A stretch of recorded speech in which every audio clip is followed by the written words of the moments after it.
Vale Feliz FM. Aos ouvintes que nos acompanham através da Rádio Vale Feliz, nós vamos à nossa entrevista, também através das nossas redes sociais, você pode acompanhar. Neste momento, nós vamos conversar com o deputado federal Pompeu de Matos, do PDT do Rio Grande do Sul, e a gente vai falar hoje a respeito de alguns assuntos, deputado, dentre eles o Fundeb, a PEC que prevê 23% de participação da União até 2026. Deputado, como está a tramitação do projeto? Quais são as informações importantes a respeito deste assunto? Bom dia, muito obrigado por conversar conosco. Bom dia Arthur, bom dia Sérgio, bom dia aí os ouvintes e também os telespectadores, né, da Rádio Vale Feliz, porque no Facebook nós temos aí as redes sociais muito interativas. Prazer falar com o amigo e dizer que essa questão do Fundeb é algo sim muito relevante, muito importante, me anima muito. Eu, nesses quase 20 anos que estou lá como deputado federal, eu diria que é o projeto mais importante que eu votei na minha vida, da melhor repercussão, de maior consequência, porque, veja bem, o Fundeb era uma lei provisória, que tinha prazo de validade, venceu uma vez, venceu duas vezes, e agora nós pegamos essa lei provisória e transformamos-a em definitiva. Mais do que isso, incluímos ela na letra maiúscula da Constituição, ou seja, constitucionalizamos o texto.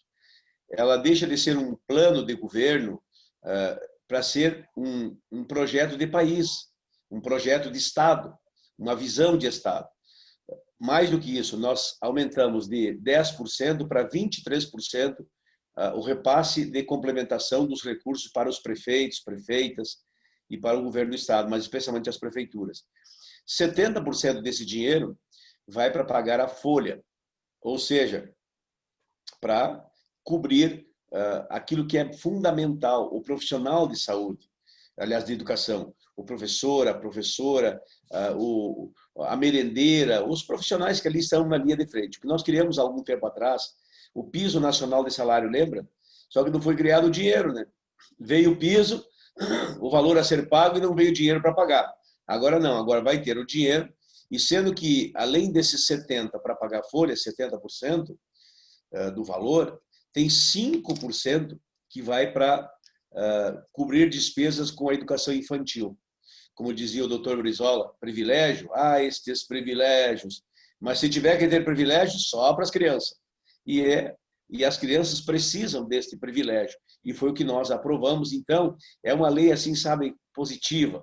E eu posso falar com gosto, porque eu sou do PDT, e nós do PDT temos um compromisso com a educação. O Brizola fez 6.000 e tantas brisoletas quando governou o Rio Grande, 500 CIEPs no Rio, o Polaris fez quase 100 CIEPs aqui no Rio Grande do Sul, a lei de diretrizes e bases do Darcy Ribeiro, do Anísio Teixeira. Então tem toda uma ação, uma atitude. E o Fundeb é exatamente na mesma linha, até porque a educação ela emancipa, ela liberta, ela abre caminho. Tu enxerga lonjuras, encurta as distâncias e encontra os caminhos com a educação. É importante que a gente prepare um mundo melhor para os nossos filhos. Mas mais importante que isso é tu preparar filhos melhores para o mundo. E como é que tu prepara filhos melhores para o mundo? Com educação, educação, educação e educação. E o Fundeb veio com esse propósito. Já foi aprovado na Câmara, foi aprovado no Senado e agora está sendo promulgado pelo Congresso Nacional. Não vai à sanção do presidente Bolsonaro, então ele não se mete no meio. Até ele tinha algumas restrições, enfim, lá, porque ele queria que um tanto do recurso fosse para o chamado Renda Brasil, que é um novo projeto que o governo quer implementar, que antes tinha o Bolsa Família, que era do Fernando Henrique Cardoso. Aliás, o Fome Zero era no Fernando Henrique Cardoso. O Bolsa Família era no Lula. E agora o presidente Bolsonaro está mudando o nome para Renda Brasil. Dê o nome que der, no fundo é a mesma coisa e os projetos são importantes, sim. Nós não podemos desconhecer. Agora, nós não podemos, a pretexto de querer melhorar a assistência social, como era o Fome Zero, o Bolsa Família e como será o Renda Brasil, tirando da educação. Não, isso nós não concordamos, não pode tirar da educação. E, graças a Deus, não foi tirado, não foi mexido nesse recurso, e o recurso vai estar disponível para os prefeitos, para as prefeitas, e em 6 anos nós vamos sair de 10% para 23%, ou seja, cada ano vai subindo um pouquinho, e isso é um bom recurso para os municípios dar uma boa resposta para melhorar e qualificar a educação, especialmente qualificando os professores e as professoras, que são a grande maioria. E, deputado, outro assunto que a gente pode comentar é sobre a questão da desoneração da folha de pagamento. O que dá para se falar a respeito disso? Veja bem, o Brasil é um país que tem um problema grave no que diz respeito à questão tributária. Primeiro que nós temos a pirâmide tributária invertida. No mundo, a pirâmide tributária é assim. Primeiro, quem mais paga é o capital. Quem tem capital, paga mais. Segundo, quem mais paga é a renda. Quem tem mais renda, paga mais. Quem tem menos renda, paga menos. E terceiro é o consumidor. Por que o consumidor fica em terceiro? Porque o consumidor somos todos nós, né? O capital é o grande. A renda é de quem tem. E o consumidor é de todo mundo, tem ou não tem, tu vai consumir, tu vai comer arroz, feijão, carne, pão, mandioca, milho, enfim, que tu possa imaginar. Então, o mundo é desse jeito. Só que no Brasil é o contrário. Aqui, o primeiro que paga é o consumidor, né? Aí todo mundo paga uma conta que não deve, o imposto é alto sobre o consumo. Depois é a renda, inclusive quem tem baixa renda paga imposto. Imagine, hoje o imposto de renda, a tabela está em R$ 1.800. Quem ganha acima de R$ 1.800 paga imposto de renda. Isso não existe no mundo, só no Brasil. E o capital não é taxado. Vou te dar um exemplo. Um jovem tem uma moto, uma motocicleta aí. O pessoal no Vale do Caí, aí, muita gurizada tem moto. E é moto para se deslocar para o trabalho, é moto para trabalhar mesmo, às vezes para fazer aí serviço de entrega. Pois bem, esse jovem, ele paga quando faz uma transferência da moto. Ele paga todo ano IPVA. Ele paga seguro dessa moto, tá bem? Bom, se você tiver aí uma pessoa com mais condições econômicas, tiver uma outra moto, que é uma moto aquática para andar no Rio Caí, um jet ski, aí esse não precisa pagar nada. Não paga nada. Veja, invertido, né? O capital não paga nada. Agora, aquele que é o capital menor, que é direcionado ao trabalho, esse paga. E o capital do lazer não paga. Se tu tiver um barco, não paga. Um iate, não paga. Um avião, não paga. Mas tudo que é carro velho, tu vai pagar. Inclusive agora, o Brito quer que os carros até com 40 anos de vida paguem o IPVA. Até então é 20 anos. Ele que vá para 40. Bom, esse é um aspecto. O outro, em relação à desoneração da folha, veja bem, até 2012 funcionava assim, Arthur. Oneramos a folha foi desonerada. Com isso, o que aconteceu? Diminuiu 90% o imposto sobre a folha de pagamento. Tu não paga, nada disso tu paga.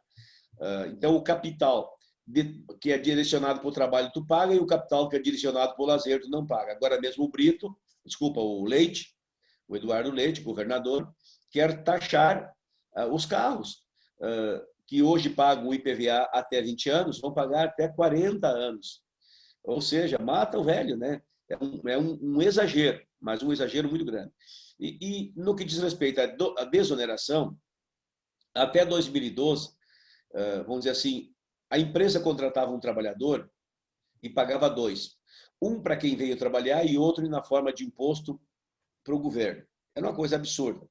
Nós conseguimos, num grande acordo, desonerar a folha, desde então. E aí, o imposto baixou 90%. É uma coisa muito positiva. Via de consequência, as empresas puderam contratar mais gente. Então, nós passamos a ter um ciclo virtuoso na economia. Como o imposto sobre a folha era baixo, as empresas contrataram mais. Os empregados tiveram mais chance de ter trabalho, ter emprego. Quem estava desempregado ganhou emprego. E quem estava empregado consolidou o emprego.